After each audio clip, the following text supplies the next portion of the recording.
We mentioned it in the Surah An-Naba.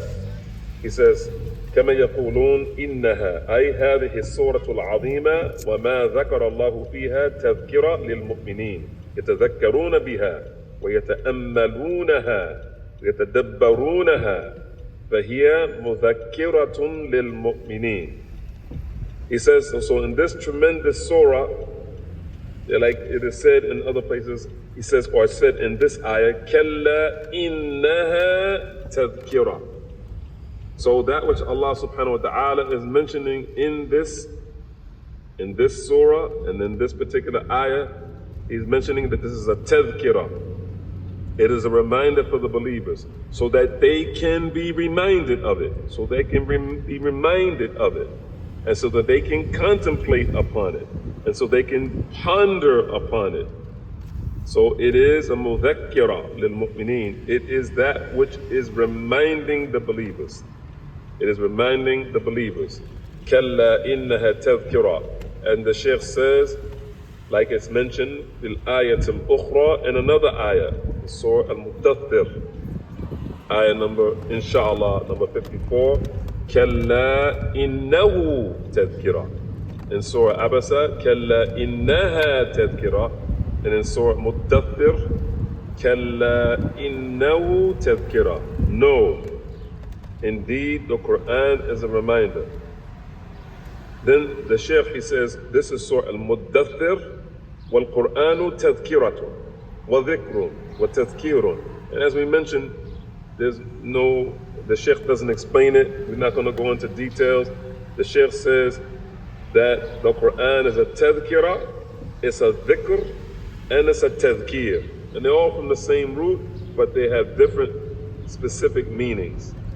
That the Quran is a tadhkirah, the Quran is a dhikr, the Quran is a tadhkir, the Quran is a maw'idha, it's an admonition, and the Quran is a ta'aleem, is that which teaches. He says, وَعُلُومُ الْقُرْآنِ كَثِيرًا. He says, and the sciences of Quran are many. So the Shaykh is saying, tadhkira, tadhkir, dhikr. He says, وَفُنُونُهُ كَثِيرًا. And the arts of the Quran. Art, we don't mean art like we understand art. The sciences and the arts, the disciplines of the Quran are many. And from amongst them is at-tadhakkur. And amongst them is al-wa'z. And amongst them is al-maw'idha. So amongst them is reminding, those things that are reminders, those things that are admonitions, those things that are preachings and things like this. And then Allah subhanahu wa ta'ala says, the Shaykh says, Allah says, فَمَنْ شَاءَ ذَكَرَ. And the interpretation of this, meaning of this is, so whoever wills may remember it. Whoever wills may remember it.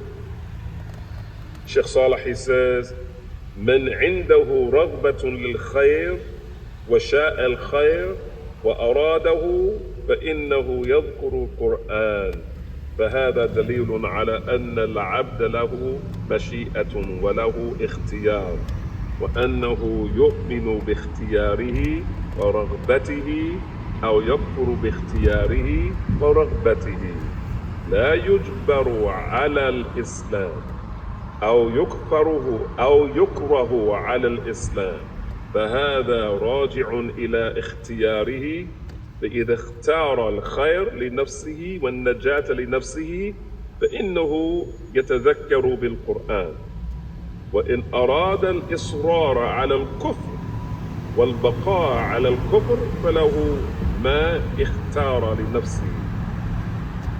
So from among them, like Allah subhanahu wa ta'ala says in this ayah, فَمَنْ شَاءَ ذَكَرَهُ. So whoever wills may remember. So the Shaykh says that means whoever has with him the desire to desire for good, whoever has the desire for good, whoever wants good, then he will remember the Quran. فهذا دليل على أن العبد له مشيئة. Whoever wills, he's going to use the Quran to remember Allah subhanahu wa ta'ala, and he's going to recite and use the Quran as a dhikr. So he says this is evidence that the slave, he has will, and he has the freedom, he has choice. He has the ability to choose.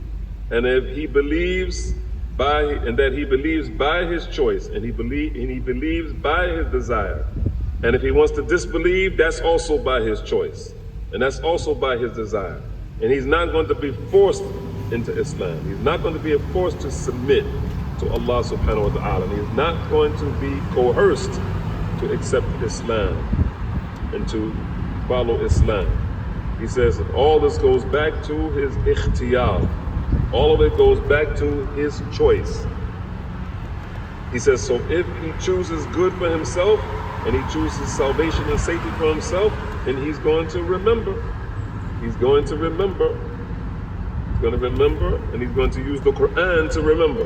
He's going to see what Allah says in the Quran. He's going to remember what Allah says in the Quran. He's going to read what Allah says in the Quran, and he's going to use that to reflect and stay away from those things that are impermissible, and to do those things that are lawful, and to do those things that are obligatory, etc. He says, and if the person persists upon kufr, he has the desire to persist upon disbelief and remain upon disbelief, then for him is that which he chose for himself.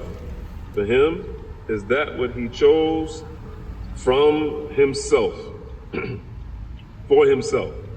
And then the Shaykh, he says, and we can check this from Surah Al-Kahf, ayah number 29, inshaAllah. وَقُلِ الْحَقُّ مِنْ رَبِّكُمْ فَمَنْ شَاءَ فَلْيُؤْمِنْ وَمَنْ شَاءَ فَلْيَكْفُرْ. Then Allah subhanahu wa ta'ala, he says, the interpretation of the meaning is, and say the truth is from your Lord. The interpretation of the meaning of this ayah, and the truth is from your Lord. So whoever wills, then let him believe. Whoever wills, then let him disbelieve. The Shaykh says this is a threat. Meaning, you want to believe, then believe. You want to disbelieve, then it's on you to disbelieve. Then the Shaykh, he says, after that, and this is all connected to Surah Al-Kahf, ayah number 29, inshallah, إِنَّا أَعْتَدَنَا لِلظَّالِمِينَ نَارًا أَحَاطَ بِهِمْ سُرَادِقُهَا. Then the Shaykh, he says, we can check, inshallah, for those who have the English translation, inshallah, we don't have the interpretation of the meaning of this ayah. I don't want to try to attempt to give the interpretation of the meaning of this ayah. The Shaykh says, هَذِهِ عَاقِبَتُهُمْ وَلِيَعْذُ بِاللَّهِ. He said, this is the end result and the consequences of those people that Allah subhanahu wa ta'ala mentions in this ayah. إِنَّا أَعْتَدَنَا لِلظَّالِمِينَ نَارًا أَحَاطَ بِهِمْ سُرَادِقُهَا. From Surah Al-Kahf, ayah number 29. And then the Shaykh says, the Shaykh says after that, this is the consequences and the result of those people. It is Allah's refuge is sought. Allah's refuge is sought. Then the Shaykh, he says, ثُمَّ ذَكَرَ مَنْ يُؤْمِنْ. Then Allah mentions those who believe. He mentions those who believe, after mentioning those people who will be in the blazing fire and those who disbelieve. He says, إِنَّ الَّذِينَ آمَنُوا وَعَمِلُوا الصَّالِحَاتِ إِنَّا لَا نُضِيعُ أَجْرَ مَنْ أَحْسَنَ عَمَلًا أُولَٰئِكَ لَهُمْ جَنَّاتُ عَدْنٍ تَجْرِي مِنْ تَحْتِهِمُ الْأَنْهَارُ يُحَلَّوْنَ فِيهَا مِنْ أَسَاوِرَ مِنْ ذَهَبٍ وَلْيَلْبَسُونَ ثِيَابًا خُضْرًا مِنْ سُنْدُسٍ وَاسْتَبْرَقٍ مُتَّكِئِينَ فِيهَا عَلَى الْأَرَائِكِ نِعْمَ الثَّوَابُ وَحَسُنَتْ مُرْتَفَقًا. Surah Al-Kahf, ayah number 31 for your checking, inshallah. He says, فَهَذَا جَزَاءُ الْفَرِيقَيْنِ. So this is the payment, either the reward or the punishment of the group that is going to be in the favor of Allah and the group that's not going to be in the favor of Allah. This is the payment for both of them in between these 3 or 4 ayats, Surah Kahf, the cave, ayah 29, 30, 31. Then the Shaykh, he says, بعض الجهال أو الملاحدة الآن يقولون الإنسان على حسب هواه يسلم أو يكفر، فهو مخير في ذلك، فله أن يكفر بحسب قناعته. يقولون هكذا الآن ويستدلون بالآية أن الإنسان يخير بين الإسلام والكفر. The Sheikh, he says, so some of the ignorant people, and even some of the people who have gone so far over the limits and not even believing in the existence of God, those people, he says, now they say that the human being is in accordance with whatever he desires. He's going to submit or he's going to disbelieve. He's going to be the Muslim or he's going to be a disbeliever. He is given the choice for that. He says, so he can disbelieve according to whatever satisfies him. He says, this is what they're saying now. And they use this ayah as a proof that the human being is given the choice between Islam and Kufr. What the Shaykh is saying, and as he says, هذا كلام باطل لا يخير الإنسان بين الإسلام والكفر وإنما هذا من باب التهديد والوعيد. The Shaykh is responding to something that's common today, even from among some of the Muslims.